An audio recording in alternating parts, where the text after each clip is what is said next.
Hi everyone, and welcome to the Shape Your Future Healthy Kitchen, sponsored by TSET. I am here with Chef Al from OUTU School of Community Medicine. Always a pleasure to have you. And I know it's hot. Yeah. So what is some fun things we can do to maybe avoid the oven and things? So we're going to make an Italian chopped salad today. And so what makes it maybe Italian is that we're going to use some radicchio, which is an Italian bitter green. So maybe you love bitter things, but maybe you don't. But in this salad, it's going to not be as bitter as it would if it was by itself, right? It's mixed in. Yeah. Okay. We're going to use some garbanzo beans. We have black and green olives. You could add some capers in here, but it's just a whole lot of different things all mixed together. And then we're going to do a lemon vinaigrette. I think a lemon oregano specifically, but you could do whatever you want. Okay. So when you say Italian, I mean, is that where you maybe want to focus on your ingredients being more of like the olives and things, or just whatever? Yeah, I mean, but don't get too caught up in it because you want it to be, you know, this could be, we could have changed it and called it refrigerator clean out salad, right? True. That's true too, which would be mine, right. Let's be honest. So we're doing some red onion. We could do green onion or any other kind of chopped onion. Tomatoes are in season right now. Obviously, it can be definitely a Southern Italian thing.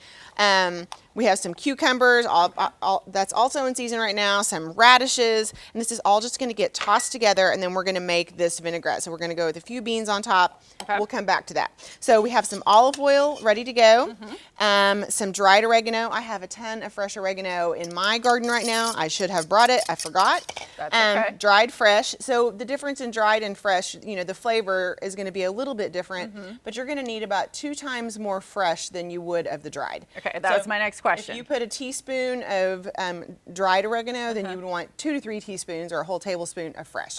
Yep. Okay, good heavy pinch of black pepper, little pinch of kosher salt. I love the pinches. Yeah. This looks fun.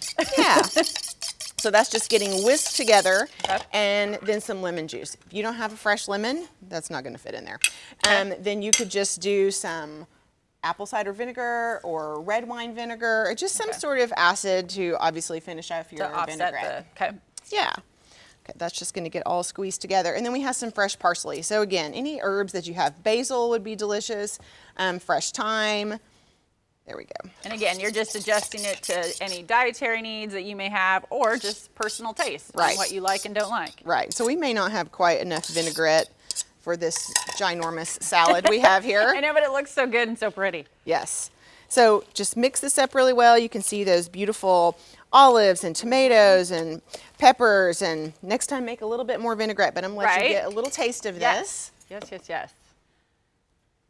And so this is great. Put some grilled chicken, grilled fish on top of this. Maybe some poached salmon would be delicious on it. So you could poach the salmon, chill it down, save it in the refrigerator, and have that on top of your Italian chopped salad. I mean, this is a perfect salad, like you just said, with that. And the fact that it's hot, you don't necessarily want to spend a lot of time in the kitchen, but you're getting so much of the nutrients and the color and everything that's so good for you too. So if you want to learn more about this recipe or any other healthy tips and resources, go ahead and head to our website, KJRH.com.